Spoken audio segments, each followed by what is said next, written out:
Okay everyone, I'm back, and today we will be reading pages 6 to around 14 or 15.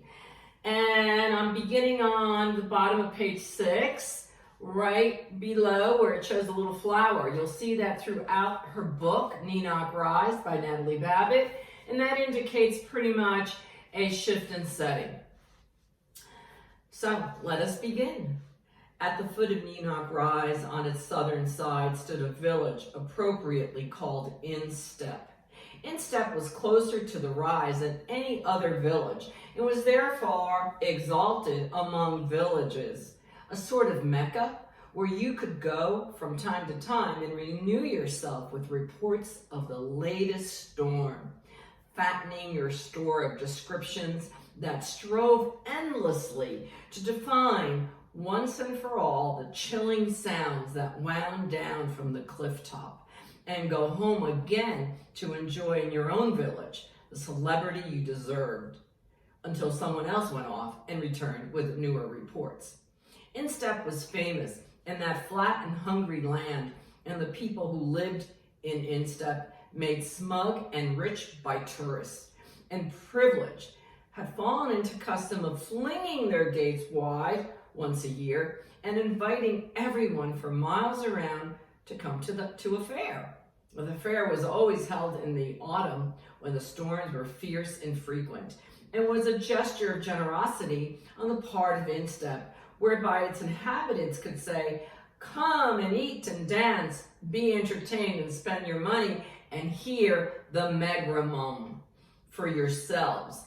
This was the name they had come to use when speaking of the mournful creature that lived at the top of Kneeknock Rise. So in these 2 pages, there's an awful lot of information that's given. And I would say that for some readers, it would be difficult or challenging to really pull all that information in for one simple reason, that Natalie Babbitt's, her charm and her eloquence and her, I guess, claim to her own fame as a writer is that she creates these extremely long sentences. And so by the time you get to the end of a sentence that might have 10 or 15 words in it, you may have lost what was happening at the beginning of the sentence. So when that happens, you want to go back and sort of reread, break it down.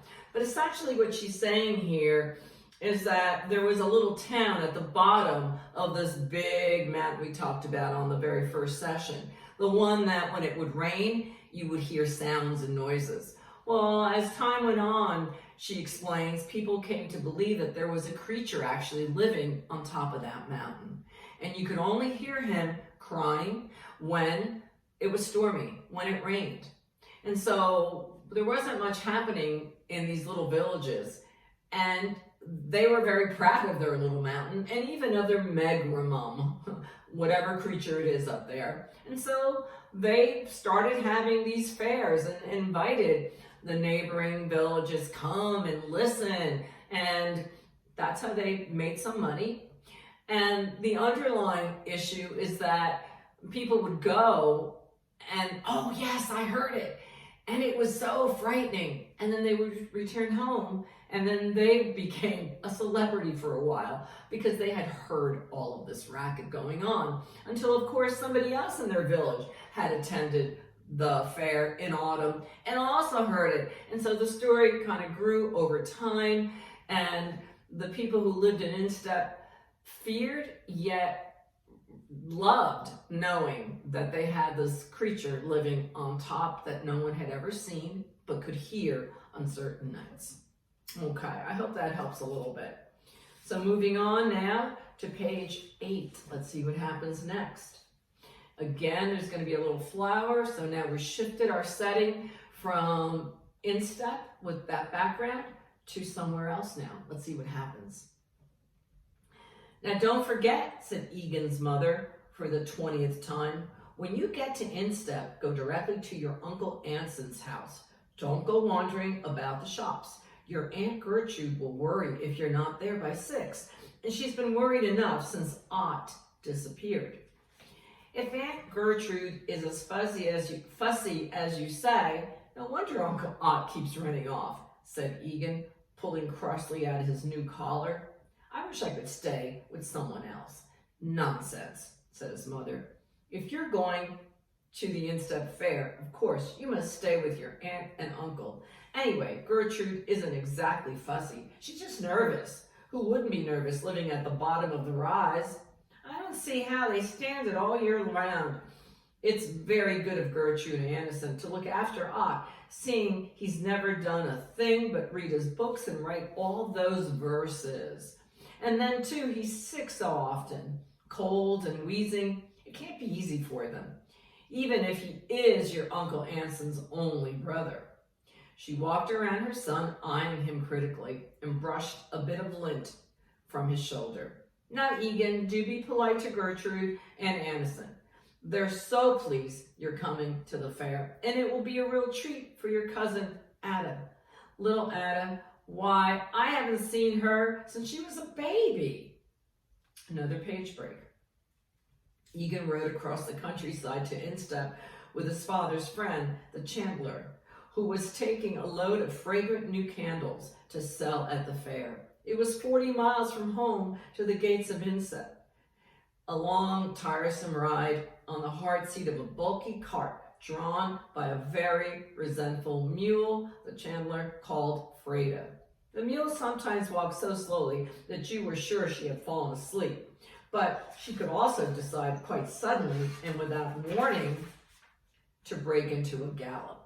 Every time this happened, Egan and the chandler would fall over backwards into the straw-packed candles behind them, and then have to struggle upright while the cart hurtled crazily down the road and yell at Freda until they were hoarse. The mule would stop eventually, gasping and glaring as if it was all their fault. And then the whole process would begin all over again. It was just one after one of the galloping episodes that the chandler suddenly put his hand on Egan's arm and pointed. There they are, he said excitedly, and there it is. Along the level horizon, sure enough, a row of dark bumps had appeared. One of the bumps, narrower, straighter than the others, rose up in the middle of the road, crowned by a shred of mist that shimmered in the clear autumn sunshine. Is that it? Asked Egan in a low voice, squinting at the distant cliff. I've never seen it before.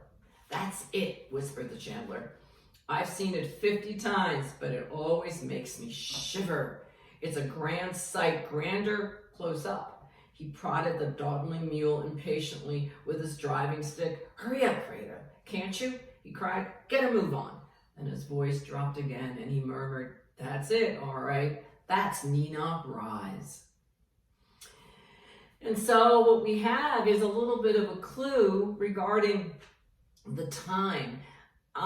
When you read that, here's a cart driven by a mule with a lot of candles in the back of the cart, doesn't seem to me that there is any vehicles at this time. And so we're probably living, rather in the mid 1800s or so, perhaps, or late 1800s, or maybe this particular village did not have those features. Maybe it was just the turn of the century.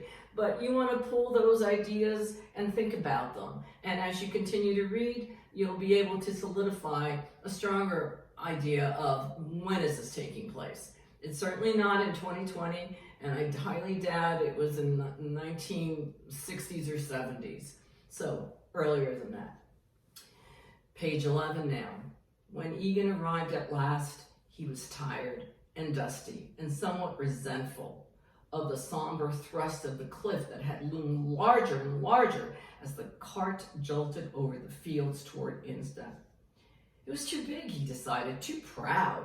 He scowled at it jealously, and the first sight of his Uncle Anderson's house did nothing to improve his mood. A little girl was sitting on the wall that enclosed the small house and yard, and she studied him critically as he walked along the road to the gate. She was a skinny little girl with red hair strained back into one long pigtail, and she was covered with scratches. She was cuddling something in her arms, and he saw as he came out that it was a large rust-colored cat. "You're Egan," the little girl informed him. "I know," he said.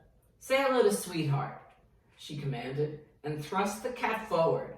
It was a very well-fed cat, battle-scarred and insolent, and it stared at Egan coldly out of narrowed yellow eyes, the tip of its tail switching slowly back and forth. Then suddenly it reached out a claw and scratched him across the cheek.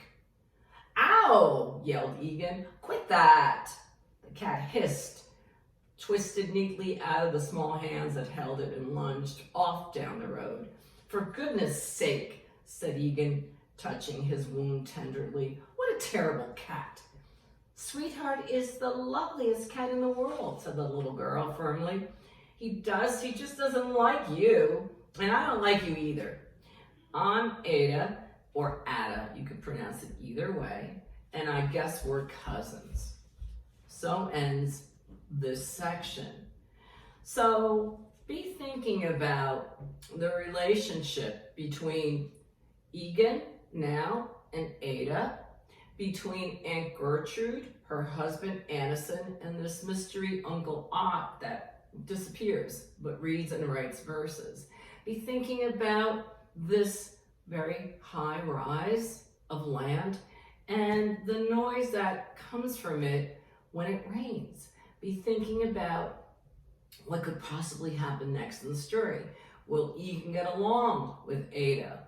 Will there be new conflicts? So Egan's been thrust into this place of instep to enjoy a fair where people have said you will hear the monster's cries.